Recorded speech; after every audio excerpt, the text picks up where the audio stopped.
श्रीमन्नारायण नारायण हरि हरि ओम। श्रीमन्नारायण नारायण हरि हरि ओम। सीता जी की आज्ञा सुनकर के सभी रिद्धियाँ सिद्धियाँ वहाँ संपदा सुख और इंद्रपुरी के भोग विलास लेकर के हाजिर हो गई। जान वाले बराती अपना अपना उतारा देखा तो वहाँ सारी वस्तुएं सुलभ दिखी। इस ईश्वर को किसी ने नहीं जान पाया। तब जनक जी की सब प्रशंसा कर रहे थे। राजा जनक ने इतना व्यवस्था कर दिया है। श्री रघुनाथ जी सीता जी की ये महिमा को जान गए। इनके प्रेम को देख कर के हृदय में अति प्रसन्न हुए। पिता दशरथ जी के आने का समाचार सुना तो उनके भाई के लक्ष्मण के हृदय में अपार प्रेम उमड़ पड़ा।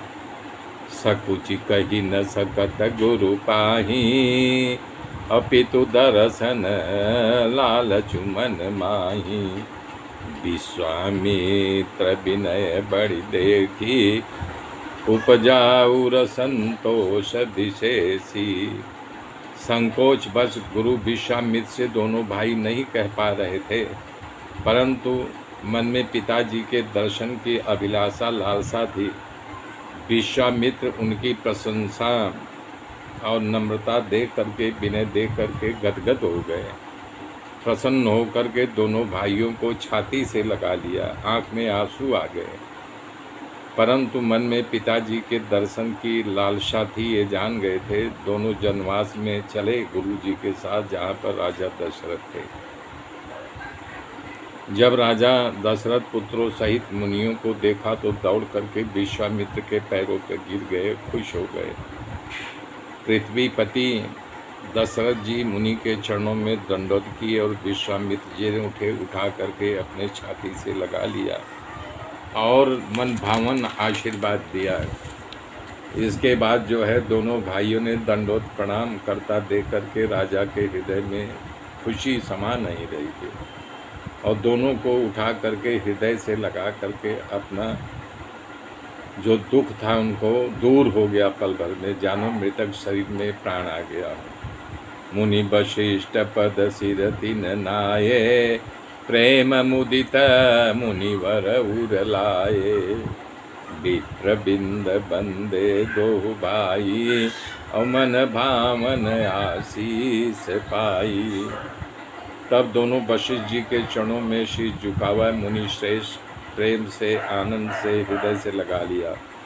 तब दोनों भाइयों जितने मुनि वृंद थे सबको शीश झुकाया। भरत और छोटे भाई शत्रुघ्न आ करके राम लक्ष्मण को प्रणाम किए। दोनों भाइयों को देख करके हर्षित हो गए, प्रेम से परिपूर्ण हो उनके भेंटा।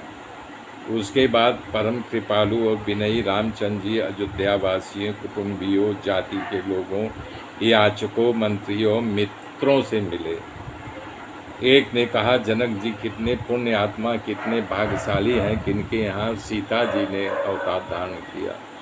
तो दूसरे ने कहा, अरे हमारे राजा दशरथ कम पुण्यशाली है जिनके यहाँ राम लक्ष्मण भरत शत्रुघ्न 4 पुत्रों को जन्म लिया है। तब तीसरे ने कहा, अरे यार ये तो ठीक है, दोनों पुण्य आत्मा हैं, भाग्यशाली हैं, तो क्या हम लोगों उनसे कम भाग्यशाली पुण्य आत्मा हैं कि सीता और राम की शादी देखने के लिए, हम अपनी आँखों से देखने के लिए यहाँ आए हैं।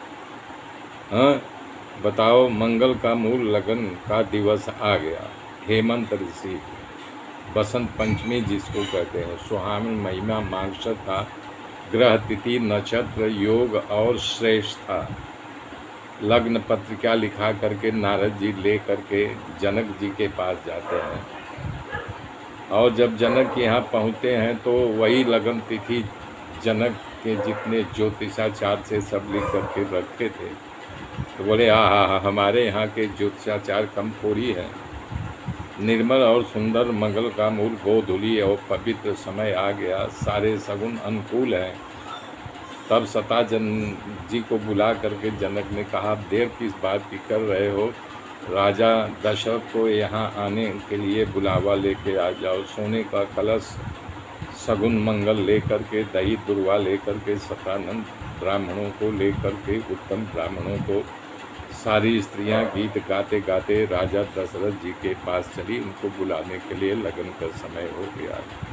मेरे मित्रों, मेरे साथ जुड़े रहिए, आगे की कथा फिर कल जोड़ूंगा। तब तक के लिए जय श्री राम।